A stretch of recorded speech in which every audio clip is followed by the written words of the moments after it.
Alessandra Sublet taclée par une juge, souvenir difficile de son premier divorce.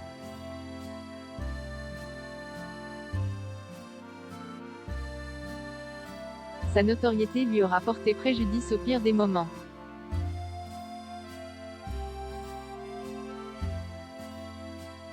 Sur France 2, Alessandra Sublet a partagé des souvenirs de son premier divorce et surtout la remarque que lui a faite la juge à son arrivée.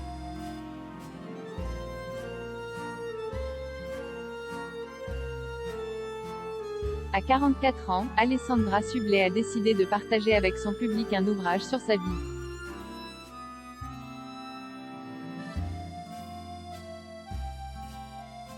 Le 27 mai prochain sortira dans les librairies son autobiographie J'aimère de Cendrillon.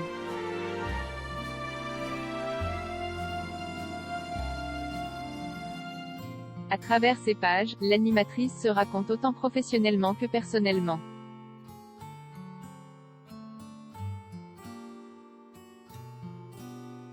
Elle y évoque notamment sans tabou le sujet du divorce, elle qui est passée par là à 2 reprises.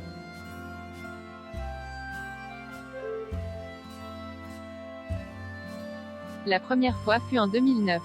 Alessandra Sublet se séparait alors de Thomas Volpi, qu'elle avait épousé moins d'1 an auparavant seulement.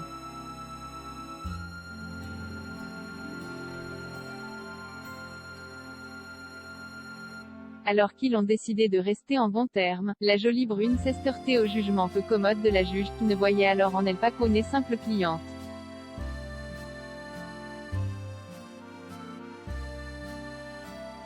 Elle voit l'animatrice télé, à l'époque je présentais L'amour est dans le pré et j'arrive un tout petit peu en retard parce que je me suis paumée dans les couloirs du tribunal et elle me dit.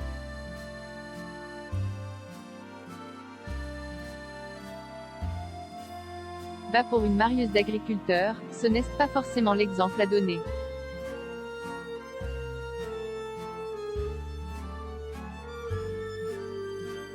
A raconté Alessandra Sublet à Laurent Delahousse dans 20h30 le dimanche ce 23 mai 2021.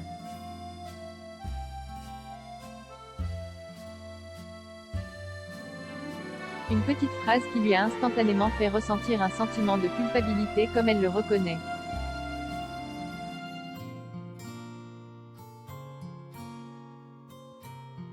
En outre, ce premier échec sentimental très officiel a contribué au questionnement d'Alessandra Sublet sur l'amour en général et ses faux-semblants.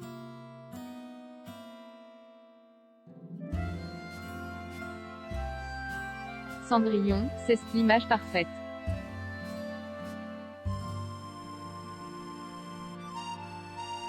On ne sait pas ce qu'elle devient, on nous explique juste qu'ils vécurent heureux avec le prince charmant et eurent beaucoup d'enfants.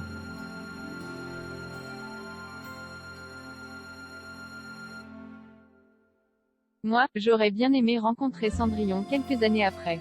C'est-à-dire que la vie n'est pas si rose.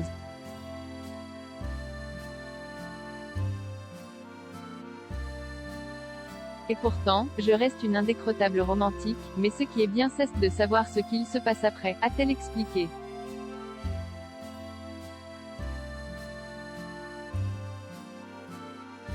Ainsi, avec son livre, elle espère aider d'autres personnes à s'y retrouver.